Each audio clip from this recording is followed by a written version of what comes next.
ताईंचं काय, त्यांची तर मुलगी आहे ना ती, त्यांचं तर प्रेम असणारच.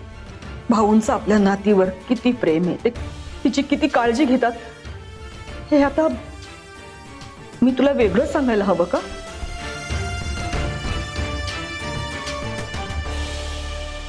तू विचार कर रे. ते सुद्धा मनाने खचले म्हणून त्यांनी तिला इथे पाठवलं. निदान त्यांच्या मनाचा तरी विचार कर.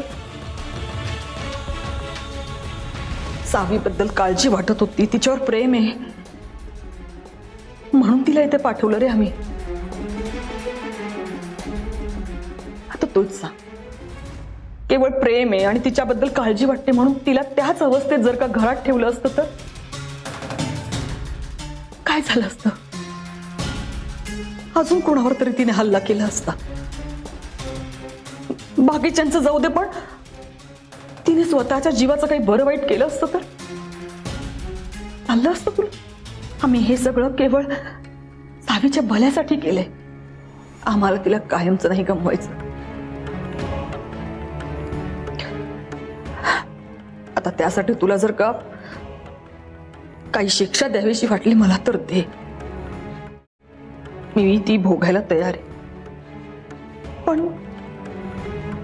पण मला सावीची काळजी वाटत नाही, माझं तिच्यावर प्रेम नाही तर काहीतरी बोलू नकोस रे.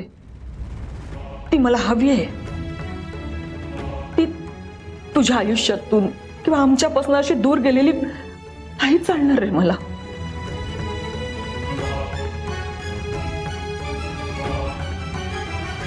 सॉरी, पण सावीची अशी अवस्था बघवत नाहीये मला.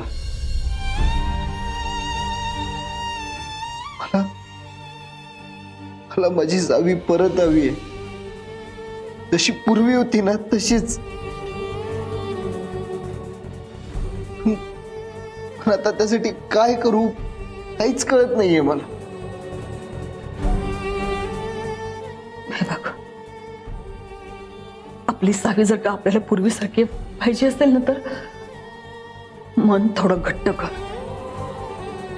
तिला काही दिवस आता इथेच ठेवावं लागेल आपल्याला. म्हणजे कसं, डॉक्टर तिच्यावर उपचार करतील, तिची काळजी घेतील. पण तोपर्यंत तुला मन घट्ट करून आता घरी यावं लागेल. फक्त डोक्यात एक ठेव, आपली सावी लवकरात लवकर बरी होऊन घरी येणार.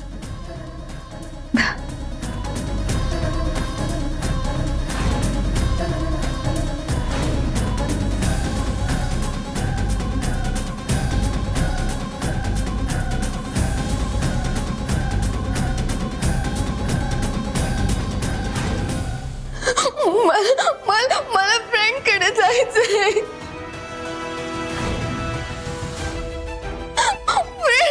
फ्रेंड कधी येणार? फ्रेंड मला घ्यायला कधी येणार? मला फ्रेंड कडे जायचंय.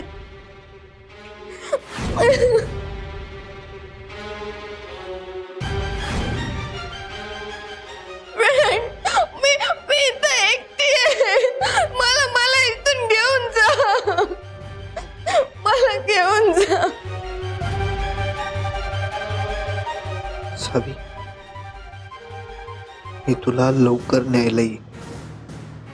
नक्की तू लवकर बरी हो. मी येईन तुला न्यायला. धैर्य, निघूया आपण. तू जितका वेळ इथे थांबशील ना, तुझा जीव अजून इथे अडकून राहील. चल.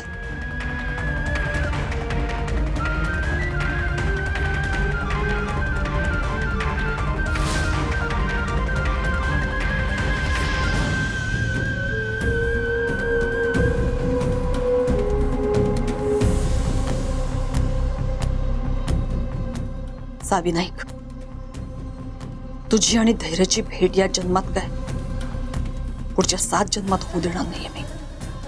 तू आता इथेच खितपत पडून मरशील.